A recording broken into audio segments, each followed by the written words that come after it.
अस्सलाम वालेकुम वरहमतुल्लाहि वबरकातुहू। जी आज हम देखते हैं, हमारा सबक है अहदीस नंबर 15। हमने पीछे जितनी भी अहदीस पढ़ी हैं 14 तक अल्हम्दुलिल्लाह रब्बुल आलमीन के हमने 14 अहदीस से पढ़ ली हैं। तो अल्लाह ताला से दुआ है उन अहदीसों को पढ़कर उस पर अमल करने वाला बनाए, उन अहदीसों को अपनी ज़िंदगी में लाकर उस पर अमल करने वाला बनाए। जी आज हमारी अहदीस नंबर है 15। आज हम देखते हैं अपनी हदीस नंबर 15। इसमें नबी अकरम सल्लल्लाहु अलैहि वसल्लम क्या इरशाद फरमा रहे हैं। जी जब बंदा बीमार होता है या सफ़र की हालत में होता है,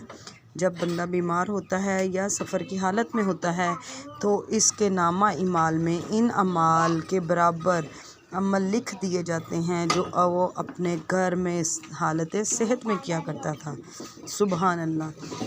देखें जी, अल्लाह ताला ने मुसलमान के लिए ये इस्लाम की खूबियाँ जी, ये अल्लाह ताला इस्लाम के अलावा किसी भी मज़हब में ऐसा नहीं है जो हमारे इस्लाम में, प्यारे इस्लाम में ये खूबियाँ हैं। अल्लाह ताला अपने बंदे को फरमा रहा है कि जब इंसान बीमार होता है, जब बंदा बीमार होता है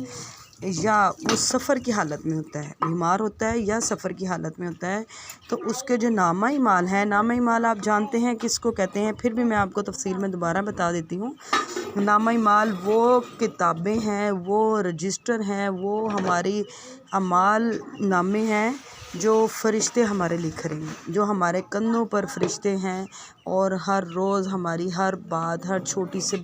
छोटी बात, बड़ी से बड़ी बात जो है उस नामा इमाल में, उस किताब में दर्ज कर रहे हैं। उस किताब को नामा इमाल बोला जाता है। ठीक है, तो नामा इमाल की तो आपको समझ आ चुकी है। अब हम देखते हैं कि जब बंदा बीमार है या सफ़र की हालत में, उसका जो नामा इमाल है उसमें उन अमाल के बराबर अमल लिख दिया जाता है जो वो अपने घर में होता था। आज तो वो सफ़र में और अपने घर में होता था, ठीक है, या वो सेहत वाली हालत में होता था। मतलब जब वो बीमार है तो उस बीमारी की हालत में अल्लाह ताला उसको उन अमाल का सवाब लिख देता है या वो अमाल के बराबर अमल लिख देता है जो वो सेहत की हालत में करता था, जब वो तंदुरुस्त होता था। ठीक है,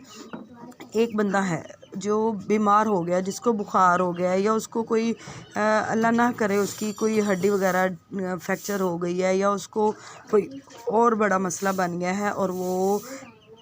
इबादत से थोड़ा दूर हो गया है, इबादत नहीं कर पा रहा, तो अल्लाह ताला उस बीमार बंदे की नाम इमाल में वो अमाल लिख देता है जो अपनी वो तंदुरुस्ती में करता था। मतलब एक बंदा है, उसको बुखार है,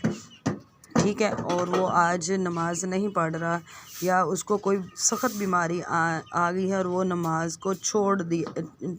दिया है और वो अपने अल्लाह के हुजूर रो रहा है, गिड़गिड़ा रहा है कि अल्लाह मेरे ऊपर ये बीमारी क्यों आ गई है, मैं बीमार ना होता तो मैं नमाज अदा करता, मेरी ये बीमारी मेरे से दूर कर दे। तो अल्लाह ताला उस बीमार बंदे की नामा इमाल जो हैं उसमें उस अमल के बराबर, मतलब जब वो सेहत में था तो अल्लाह ताला देखते हैं, अल्लाह ताला के अलावा तो कोई भी देखने वाला नहीं है ना, अल्लाह ताला देखते हैं कि ये बंदा नमाज पढ़ता था तो उसको उस नमाज के बराबर अमल मिल जाएगा, उसका अमल लिख दिया जाएगा। अगर वो सेहत की हालत में अपनी ज़ुबान से ज़िक्र अज़कार करता था, चलते फिरते उठते बैठते ज़िक्र अज़कार करता था, अपनी ज़िंदगी में नेक अमाल करता था, जो भी अमल करता था, तो बीमारी की हालत में अल्लाह ताला उस बंदे के नामा इमाल में उस अमल के बराबर सवाब लिख देता है या अमल लिख देता है। ठीक है जी, अगर बीमार बंदा है और वो अमल नहीं कर सकता, लेकिन वो उसकी तड़प जो है वो उसको अल्लाह ताला को हमारी तड़प जो है इस कदर अल्लाह ताला रहम दिल हैं और अल्लाह ताला को हमारे अमल पसंद आते हैं और हमें बीमारी में भी उस अमल के बराबर सवाब मिलता है। ठीक है, और एक बंदा है जो सफ़र की हालत में है और समझ लें कि एक इंसान है जो रोज़ेदार है, वैसे वो घर में होता है या सफ़र के बगैर होता है तो तमाम रोज़े जो हैं अपनी ज़िंदगी में अदा करता है, अपने रोज़े नहीं छोड़ता है। और जब वो सफ़र की हालत में होता है और उसकी अल्लाह के हुक्म के मुताबिक, नबी के हुक्म के मुताबिक वो रोज़े को सफ़र की हालत में नहीं रखता,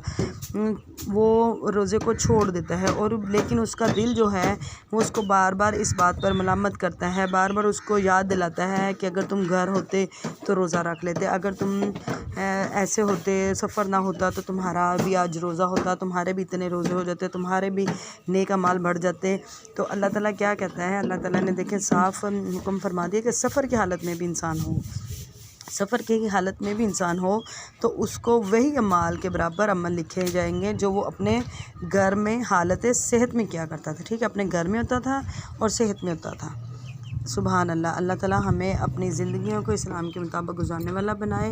اور اللہ تعالیٰ ہمیں اپنے پسندیدہ بندوں میں شمار کرے، ہمیں وہ بندہ بنا دے جو صحت کی حالت میں صحت کی قدر کرتے ہوئے، اس نعمت کی قدر کرتے ہوئے زیادہ سے زیادہ نیک عمل کرنے والے ہوں، تاکہ اگر ہم پر کوئی ایسا وقت آئے کہ ہم سفر میں ہوں یا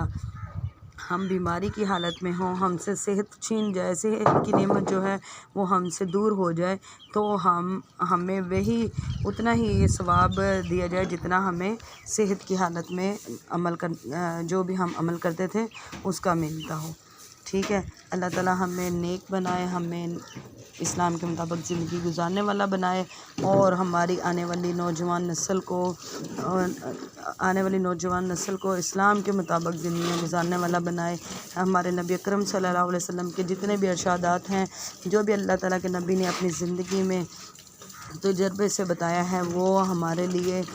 آج بھی 1400 سال گزرنے کے بعد بھی ہمارے لیے وہ آج ایسے ہی ہیں جیسے وہ آج ہی ہماری زندگی کے لیے یہ آیات، یہ باتیں ہماری ہی زندگی کے لیے اتاری گئی ہیں، ٹھیک ہے۔ اور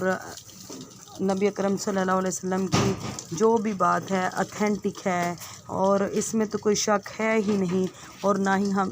ان باتوں میں شک کر سکتے ہیں، کیونکہ اس میں کوئی گنجائش ہی نہیں بچتی۔ نبی اکرم صلی اللہ علیہ وسلم کے منہ سے نکلی ہوئی ہر بات، ایک ایک لفظ جو ہے وہ اللہ تعالیٰ نے اس کو کر کے دکھایا ہے، بلکہ وہ 100% سچ ہوتی ہے۔ اس کو ہمیں اسی کے مطابق اپنی زندگیوں کو گزارنا چاہیے، اور ہمیں صحت کی قدر کرنی چاہیے، ہمیں فراغت کی قدر کرنی چاہیے۔ ہمیں صحت کی حالت میں ہیں تو ایسے اعمال کریں، اتنے اعمال کریں کہ اللہ تعالیٰ کو ہمارے اعمال پسند آ جائے، اور ہم بیماری کی حالت میں ہوں تو اللہ ہمارے نامہ اعمال میں ان اعمال کے برابر ثواب لکھ دے یا عمل لکھ دے۔ اللہ تعالیٰ ہمیں نیک زندگی گزارنے والا بنائے، ایمان پہ رکھے اور دین اور اسلام کی خدمت کرنے والا بنائے، ہمارے ایمان کو، ہمارے یقینوں کو پختہ بنائے۔ جزاکم اللہ خیرہ۔